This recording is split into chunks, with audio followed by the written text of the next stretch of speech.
Agradezco la oportunidad de poder estar con ustedes otra vez en contacto. Hoy nos reúne el tema de la filiación post-mortem en las técnicas humanas de reproducción asistida. Como ustedes saben, el artículo 563 del anteproyecto de nuestro código fue suprimido en las cámaras, de modo que la posibilidad que aquel brindaba no existe más. Carecemos de legislación al respecto en la República Argentina. Aquel proyecto se refería cuando la persona consciente en el documento previsto en el artículo 560 o en un testamento, que los embriones producidos con sus gametos sean transferidos a la mujer después de su fallecimiento y que la concepción o la implementación en el útero de ella se produzca dentro del año siguiente al deceso de esa persona. En este supuesto, el artículo consideraba que había vínculo filial entre el niño nacido de las técnicas humanas de reproducción asistida y la persona fallecida. El consentimiento en nuestra legislación debe ser previo, informado, libre y actual de la persona que se somete a esas técnicas. Con relación al tema, es interesante analizar lo resuelto por el Tribunal de Casación de Italia, sección civil, en el caso 13.000 del 15 de mayo del 2019. Se trataba de un matrimonio italiano, de nacionalidad italiana, que decidieron realizar en España una inseminación homóloga. A ese fin, ambos otorgaron el consentimiento informado respectivo. Una vez extraídos los gametos de ambos, el esposo enfermó de cáncer y falleció desgraciadamente como consecuencia de dicha enfermedad. La esposa decidió continuar con el tratamiento emprendido, por lo que su hija nació al haber concluido el periodo de 300 días contados desde que el esposo falleciera. Los 300 días, saben ustedes, es un plazo legal que se considera de duración del embarazo. La madre intenta inscribir a su hija como hija del matrimonio y también procura que lleve el apellido del padre, ya que había nacido en Italia con el problema que les marcaba después de los 300 días del fallecimiento del esposo. Aunque este último previamente hubiera otorgado el consentimiento informado para que la esposa fuera inseminada. La solicitud de rectificación intentada para que se le atribuyera la paternidad al esposo fallecido y el apellido de es, digamos, lo que intenta la madre ante el registro respectivo. Frente a la presunción de filiación matrimonial, que el esposo es padre de la criatura si nace antes de la finalización del plazo de 300 días desde su muerte, y que el vínculo matrimonial ha concluido en este caso por la muerte, el registrador se opone a modificar la partida de nacimiento de la niña, y en realidad lo que ocurre con esa partida es que lleva el apellido de la madre y es es hijo exclusivamente de ella. Más, entiende que la madre entonces apela ante el tribunal de Ancona, el que confirma la decisión administrativa utilizando esto de la presunción de la filiación matrimonial, que el esposo es padre en la medida en que la criatura haya nacido antes de la finalización del plazo de 300 días, contados desde la muerte. No se cuenta el día del nacimiento ni el día de la muerte. Y el vínculo matrimonial a criterio del Tribunal de Ancona se había extinguido como consecuencia de la muerte del esposo, y entonces no basta con las declaraciones de la madre para rectificar la partida de esa criatura.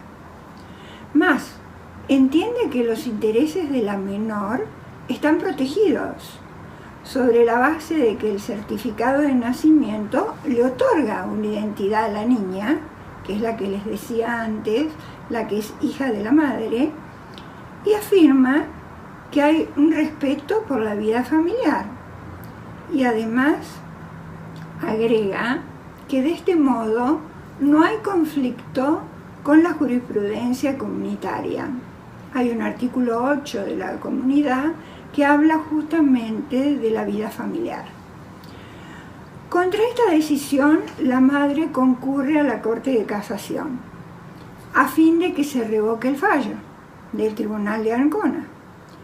La Corte reconoce en primer término que el párrafo primero del artículo 14 de la ley de técnicas humanas de reproducción asistida, al cual pueden recurrir las personas adultas, tiene un párrafo específico que habla de ambos viviendo.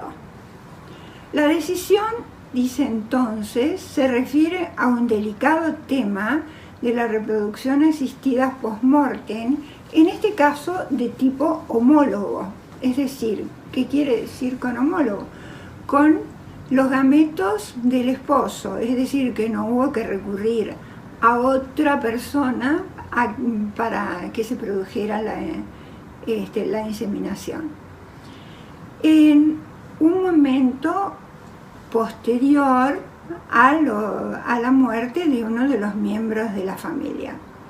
Entonces el Tribunal de Casación marca que existen distintos métodos. Una es la extracción del semen del cadáver y de la implantación del embrión formado in vitro. Otra es la implantación del embrión formado in vitro estando los dos miembros vivos, o la implantación del embrión formado in vitro después de la muerte de uno de los esposos, en este caso el hombre. Y en este último caso dice que se deben distinguir tres subfases. Una, la hiperestimulación, que está dirigida a la formación de ovocitos. La segunda, que es la eliminación del material genético, se debe referir al exceso. Y la tercera, a la implantación del embrión formado in vitro en el útero de la madre. En cuanto a esta tercera fase, que es la aplicación concreta de las técnicas, entre la solicitud y esta aplicación lleva por lo menos un plazo mínimo de 7 días, entre que se hace la solicitud, se brinda el consentimiento informado y libre, hasta que concretamente se hace la implantación. Pero ¿qué puede ocurrir? Que puede retrasarse y no solamente ser 7 días, sino que ser un plazo mucho mayor, que durante el cual pueden acontecer muchos eventos. El evento de la muerte puede darse entonces entre el otorgamiento del consentimiento y antes de la intervención médica propiamente dicha, o durante la intervención médica se puede producir la muerte, o después de ella. Todo esto conduce a diferentes resultados, dice la Corte. En la primera hipótesis, el embrión no se ha formado. No se permitiría la continuación del procedimiento, lo que sería ilegal al criterio de ellos, conforme el artículo 5 de la ley italiana.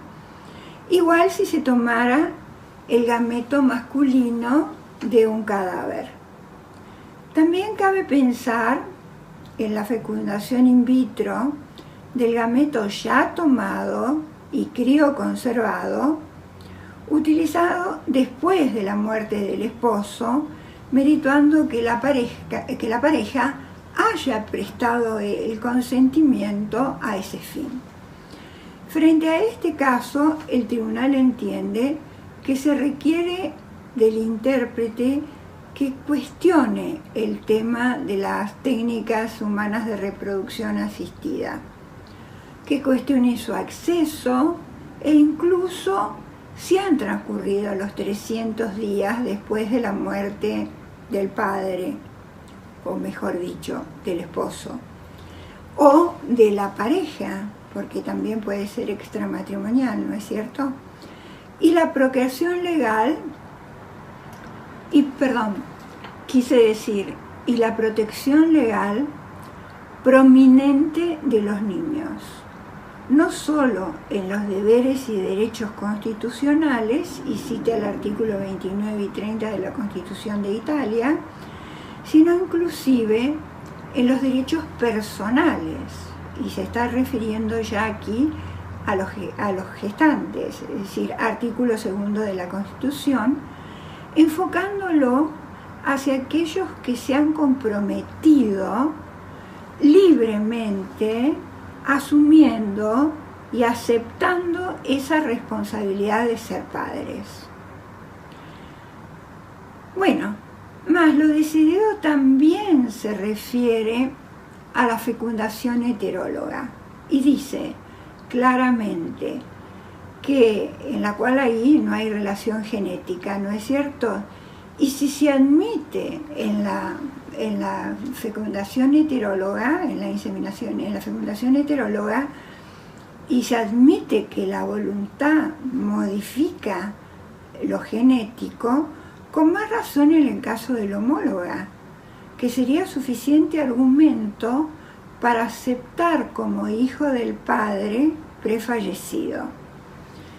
A su vez agrega que entiende que esa presunción juega en el sistema de la filiación natural, lo de los 300 días, y no en el sistema de las técnicas humanas de reproducción asistida, porque es un sistema alternativo que se rige con otras reglas.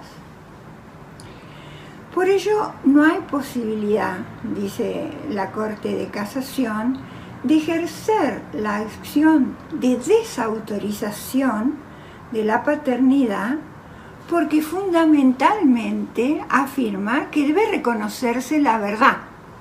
Y la verdad que es hijo de ese padre prefallecido. Voy a contarles ahora una situación similar que se ha dado en Colombia. Esto es un caso más viejito, es del 2 de febrero del año 1989, pero es interesante igual para el tema que nos abocamos. La señora Rosa Reina Acosta ingresó el 2 de febrero de 1989 en un programa que se llamaba Bebé Probeta. El año anterior, casi un año, porque vamos a hablar del 17 de febrero de 1988, el señor Teodulo Vaca Novoa había congelado su semen en la institución sanitaria con la finalidad de que fuera utilizado por la señora Rosa Reina que era su pareja permanente. El 15 de noviembre de 1988, este señor fallece.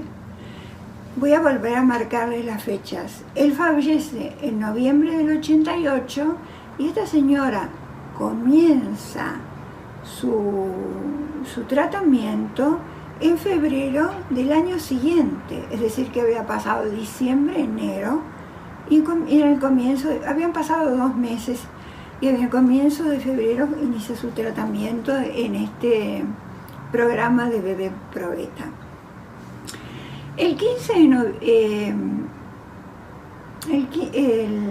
La transferencia embrionaria se realiza el 17 de febrero de 1989. Le introducen 3 embriones producto de la fertilización asistida in vitro. El 9 de octubre de 1989, la señora Rosa dio a luz 2 gemelos.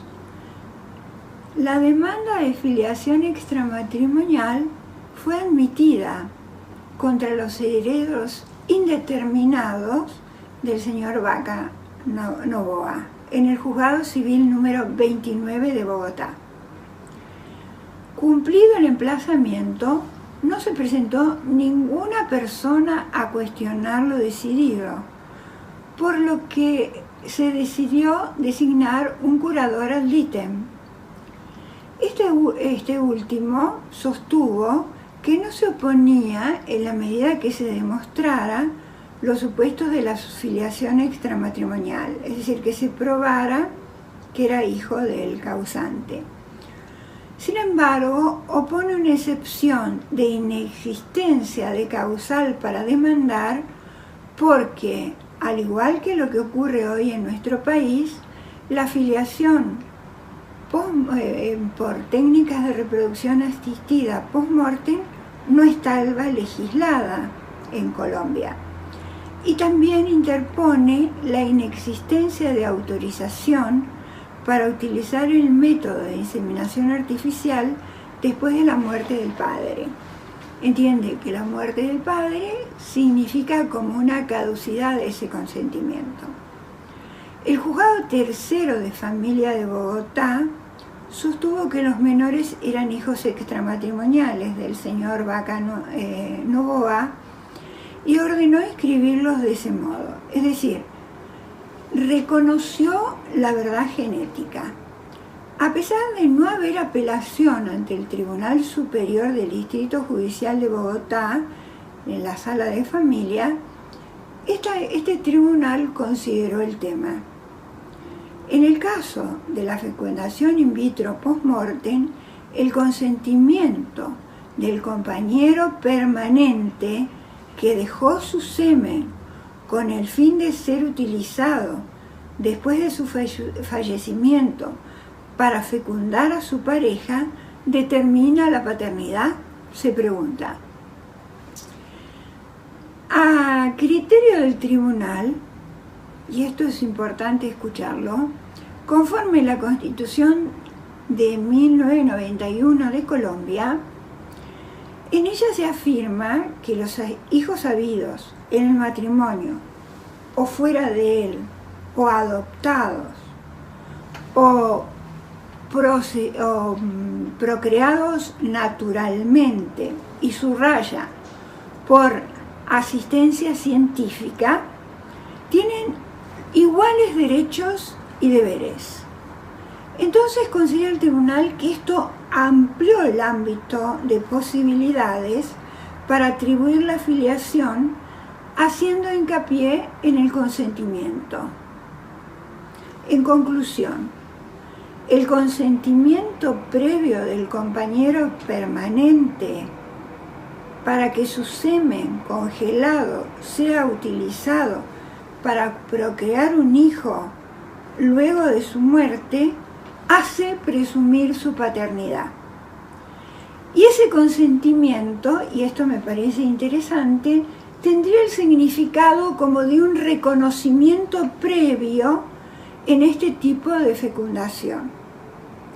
Nótese que en este caso no se resuelven los derechos patrimoniales, derivados de la transmisión hereditaria, porque de haber habido bienes, lo que aparentemente no ocurrió, al fundamentarse en la igualdad de los derechos de los hijos, tendrían los mismos derechos sucesorios que sus mismos hermanos paternos, es decir, concurrirían a la sucesión de su padre con iguales derechos con los hijos previamente concebidos. En cuanto a la legislación argentina, yo les recordaba al comienzo de esta charlita que el artículo 569 fue eliminado del proyecto. El artículo se remitía al artículo 560, el que establece la necesidad del consentimiento previo, informado y libre. Pero sin duda, en nuestra legislación, además debe ser actual. Es indispensable esa actualidad, que la renovación del consentimiento debe guardar idénticos términos. Es decir, cuando yo renuevo mi consentimiento, también es previo a cualquier paso que se vaya a cumplir, informado y libre. Y debe prestarse en cada práctica y procedimiento médico sin que pueda reeditarse el anterior o darse por supuesto que con el primero es suficiente. Ustedes se preguntarán por qué esta necesidad de reafirmación. Quizás una de las razones que inspiró la ley es la de no imponer la paternidad o la maternidad a quien no quiere en un momento determinado serlo. Tema que se ha planteado en las parejas que tienen embriones crioconservados en instituciones sanitarias y que luego se han divorciado o separado, o parejas que no estaban casadas pero que ya no viven juntas y consecuentemente ya no tienen un proyecto de vida en común. O supuestos en los que se quiere extraer semen de las personas que están en un estado vegetativo o incapacitados que les permita otorgar ese consentimiento previo, libre e informado, y consecuentemente necesita que sea actual. Hay casos en los cuales esa persona, sobre todo un hombre, ha sufrido un accidente de tránsito, es un caso jurisprudencial, y él antes había dado su consentimiento para que su esposa iniciara los tratamientos a través de las técnicas de reproducción humana asistida, y sin embargo, producido el accidente, quedó en un estado vegetativo y no podía de ningún modo renovar ese consentimiento, y no aceptó el Tribunal Superior de Río Negro que se extrajera. En realidad lo que la esposa pedía es que se extrajera semen del cuerpo de su marido a través de una pequeña microoperación. Y el tribunal le dijo que no, porque no había un consentimiento actual, es decir, no había un deseo actual en este momento de concebir un hijo en esas condiciones, y que el deseo era de ella, pero no de la pareja. Consecuentemente, se ha remarcado en la ley la revalorización de la voluntad procreacional como expresión de libertad, en este caso de libertad de procreación o de reproducción.